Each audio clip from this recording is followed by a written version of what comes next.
جی السلام علیکم۔ آج لگتا یہ ہے کہ میں آپ کو ایک بری خبر دے رہا ہوں، یعنی بری میں اس لیے کہ میں پرسنل میں کبھی نہیں انٹرسٹڈ کسی بھی دوسرے ملک کے کاموں میں ٹانگ اڑانے کے لیے، لیکن جب کوئی وہاں پہ ایسی چیز ہو اور اس سے بے گناہ لوگ مریں یا ان کو نقصان ہو تو پھر برا تو لگتا ہے، اور پھر انسان اللہ سے رحم کی امید بھی کرتا ہے۔ دیکھیں صورتحال یہ ہے کہ اگلے چند دن میں اب لگتا یہ ہے کہ ایران کے اندر دوبارہ ایک خونی انقلاب آنے والا ہے۔ 46 سال پہلے ایران میں انقلاب آیا، شاہ فرعون کو در بدر ٹھوکریں کھانی پڑی، اور پھر اس کے بعد جو ہم نے دیکھا حال کہ اللہ تعالیٰ بس کسی دشمن کو بھی ایسا حال نہ دکھائے کہ اس کو بیچارے کو دفن ہونے کے لیے بھی زمین نہیں مل رہی تھی کوئی یعنی پہلے تو دنیا کا اتنا طاقتور ترین بادشاہ تھا، وہ شہنشاہ تھا بلکہ، اور پھر اس کو دفن ہونے کے لیے 2 گز زمین نہیں مل رہی تھی۔ لیکن آج 46 سال کے بعد لگتا یہ ہے کہ ایران میں لوگ دوبارہ ایک انقلاب کے لیے پر توڑ رہے ہیں۔ اس وقت جو ایران کے اندر حالات ہیں وہ انتہائی مخدوش ہیں، انتہائی خراب ہیں۔ دیکھیں پولیٹیکلی جو مرضی ہو، وہاں پہ عوام جس مرضی حکومت کو لے کے آئے، کسی کو اڑائے، اس سے تو میرا اور آپ کا کوئی لینا دینا نہیں ہے۔ لیکن جب ایک برادر اسلامی ملک میں توڑ پھوڑ ہو، جلاؤ ہو، کوئی معصوم لوگوں کی جانیں چلی جائیں یا اس کا اندیشہ ہو، اور یا ان کو مشکلیں ہوں، ان کو آفات ہوں، ان کو تکلیفیں ہوں، ان کو بھوک ہو، ان کو پیاس ہو، تو پھر بہت بہت دکھ ہوتا ہے۔ اور فیکٹ یہ ہے کہ ایران اس وقت جو ہے وہ ایک خونی انقلاب کے دہانے پہ آ کے کھڑا ہو گیا ہے، اور اس میں جتنی مغربی طاقتیں ہیں، خاص طور پر اسرائیل اور اس کے بعد انڈیا، یہ اس کو بہت ہی فیول کر رہے ہیں اور جلتی پہ تیل کا وہ ڈالنے کا کام کر رہے ہیں۔ اور اس وقت صورتحال یہ ہے کہ پورا ایران بند ہے، اور مختلف شہروں میں لوگ باہر نکلے ہوئے ہیں، گھیراؤ جلاؤ ہو رہا ہے، توڑ پھوڑ ہو رہی ہے۔ اصل میں جب سے ایرانین کرنسی ڈی ویلیو ہوئی ہے ڈالر کے مقابلے میں مزید، تو بالکل وہ ٹکا ٹوکری ہو گئی ہے کہ یعنی اگر آپ آج چند ڈالر یعنی ہزاروں کی بات نہیں میں کہہ رہا، خود 10-12 کی بات کر رہا ہوں، آپ لے کے جاتے ہیں تو اس کے عوض آپ کو لاکھوں ایرانی کرنسی کے نوٹ مل جاتے ہیں، لاکھوں۔ اور اس سے آپ سوچ لیں کہ دکانوں میں اشیاء ہیں، خریدار نہیں ہیں۔ اس سے آپ سوچ لیں کہ کھانے پینے کی وہاں پہ چیزیں پڑی ہیں، لیکن لوگوں کی پہنچ ہی نہیں رہی کہ آپ وہ ڈبل روٹی بھی خرید سکیں۔ جو بیمار ہیں ان کی ادویات کا ایک عذاب بن چکا ہے، آزمائش ہے، کون کتنے پیسوں پہ کہاں سے دوائی لے اور اس کا علاج کرے اپنا۔ تو اس وقت صورتحال بہت ہی مخدوش ہے وہاں پہ۔ ایران کے ساتھ یہ پرابلم سب سے پہلے 2017 میں ہوا،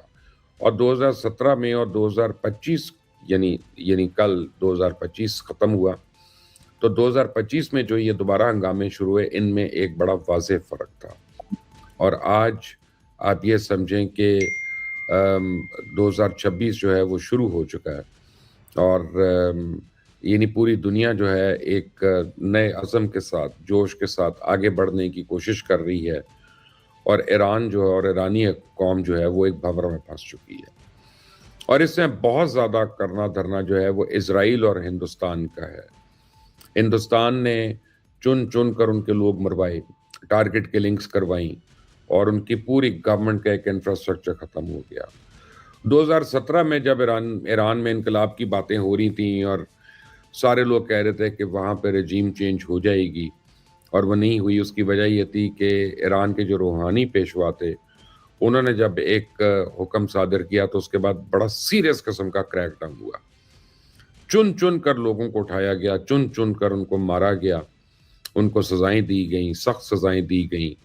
اور لوگ تتر بتر ہو گئے۔ لیکن اس باری یعنی اب جو 2 دن سے ہنگامے ہو رہے ہیں وہ ایران کے مذہبی اور روحانی پیشواؤں کے اوپر ہو رہے ہیں۔ ان کے نام لے لے کے ان کے خلاف جلوس نکل رہے ہیں، ان کے پتلے جلائے جا رہے ہیں، ان کی تصویروں کے اوپر لوگ جو ہے وہ بے حرمتی کر رہے ہیں۔ میں یہی کہہ سکتا ہوں، میں اور تو الفاظ استعمال نہیں کرنا چاہتا۔ اور حکومت جو ہے اس نے گھٹنے ٹیک دی ہیں، لا اینڈ آرڈر جو ہے وہ ختم ہو چکا ہے وہاں پہ، جس کی لاٹھی اس کی بھینس والا کام چل رہا ہے۔ اب میرا خیال ہے کہ اس صورت میں اسرائیل جو ابھی چند دن کے اندر پلان کر رہا تھا حملہ کرنے کی ایران کے اوپر، وہ شاید ابھی اس کو ہولڈ کر لے، کیونکہ ان کا یہ خیال ہوگا کہ اگر اسرائیل نے حملہ کر دیا دوبارہ تو پھر پوری قوم اکٹھی ہو جائے گی اور اپنی لیڈرشپ کے پیچھے کھڑی ہو جائے گی، جس طرح پچھلی باری ہم نے دیکھا حملے کے اندر وہ جو چند روز کی لڑائی ہوئی ایران اور اسرائیل کی، اس میں سارے اپنی حکومت کے ساتھ اور اس کے پیچھے کھڑے ہو گئے آ کر اس کی سپورٹ میں۔ تو اب لگ یہ رہا ہے کہ لوگ اس کو چلنے دیں گے۔ کچھ دوست ممالک ہیں وہ ہیلپ کرنے کی کوشش کر رہے ہیں ایران کی، اور وہاں پہ امدادی کاروائیاں بھی جاری ہیں، وہاں پہ امداد کے جہاز بھی جا رہے ہیں، لیکن پورا ملک ہے، پوری قوم ہے۔ حالت یہ ہے کہ اس وقت وہاں پینے کا پانی نہیں ہے، پینے کا پانی نہیں ہے۔ جب پینے کا پانی نہیں ہے تو آپ سمجھیں کہ کھانا پکانے کے لیے، غسل کرنے کے لیے، ضروریات زندگی کے لیے، اور یہ موسم آپ دیکھیں، اس موسم میں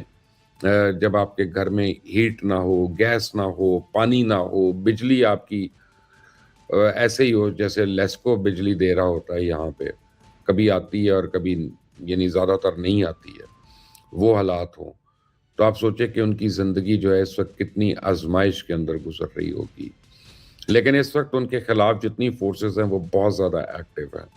اور وہ بہت زیادہ فنڈز مل رہے ہیں، اور فیول کیا جا رہا ہے اینٹی رجیم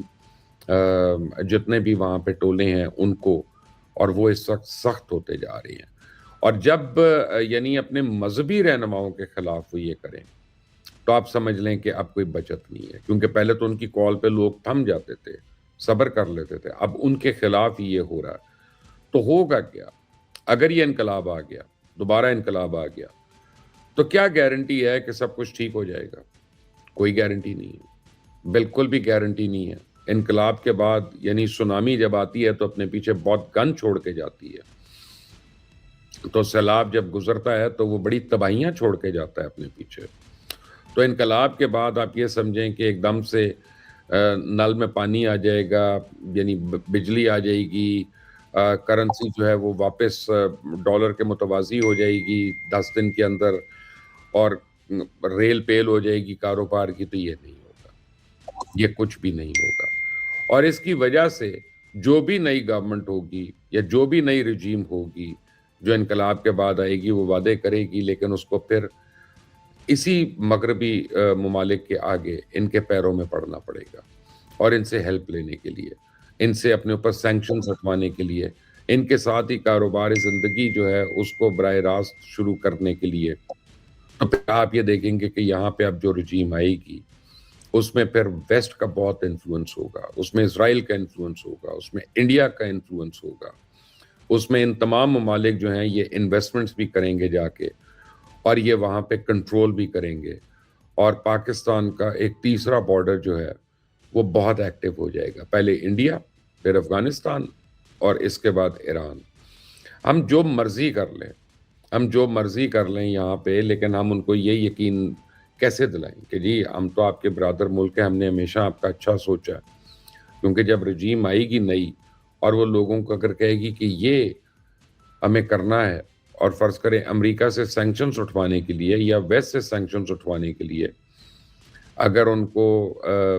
پاکستان مخالف چلنا ہے تو وہ چلیں گے۔ لیکن اس پورے ریجن میں جو سب سے امپورٹنٹ پلیئر ہے وہ ہے چائنا۔ کیا چائنا اتنی آرام سے ویسٹ کو اپنی سپریمیسی قائم کرنے دے گا؟ تو جواب ہے نہیں، ایسا نہیں ہوگا،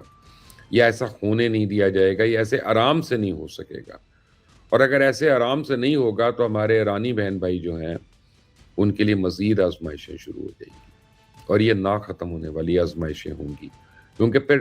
وہ ایک بیٹل گراؤنڈ بن جائیں گے، ٹسل شروع ہو جائے گا وہاں پہ۔ ویسٹ چاہے گا ہمارا یہاں پہ اثر رسوخ ہو، چائنا چاہے گا ہمارا اثر رسوخ ہو، رشیا چاہے گا ہمارا اثر رسوخ ہو یہاں پہ۔ تو جب کوئی ملک ایک بیٹل گراؤنڈ بنتا ہے تو ہاتھیوں کی جنگ میں گھاس جو ہے وہ تباہ و برباد ہو جاتی ہے، اور وہاں پہ کھیتی اور ہریالی جو ہے وہ پھر ختم ہوتی ہے۔ تو ایران کے آنے والے دن بہت ہی مشکل نظر آ رہے ہیں۔ اللہ تعالیٰ ان کے اوپر رحم کرے، اللہ تعالیٰ ان کو اپنی امان میں رکھے۔ لیکن لگتا یہ ہے کہ ایران ایک خونی انقلاب کے دہانے پہ آ جا کے کھڑا ہو گیا ہے، اور اگلے 1-2 دن کے اندر جو بگڑتی ہوئی صورتحال ہے یہ آپ کو اور ہمیں دونوں کو مزید کلیئرٹی دے گی۔ لیکن جو خبریں آ رہی ہیں وہ اچھی نہیں آ رہی ہیں اندر سے، اور کافی تکلیف دہ خبریں ہیں، لیکن جیسے ہی اس کے اوپر مزید چیزیں آئیں گی، انفارمیشن آئے گی، میں آپ تک لے کر آؤں گا، اور آپ چاہتے ہیں کہ آپ کو خبر سب سے پہلے ملے تو پھر میری ریکویسٹ ہے اس چینل کو سبسکرائب کریے گا، بیل آئیکن کو پریس کریے گا، مجھے میسج میں کامنٹس میں اپنی رائے ضرور دیجیے گا۔ اللہ تعالی ہم سب کا حامی و ناصر ہو، اور آپ سب کو نیا سال مبارک ہو۔ انٹل دی نیکسٹ ٹائم، اللہ حافظ۔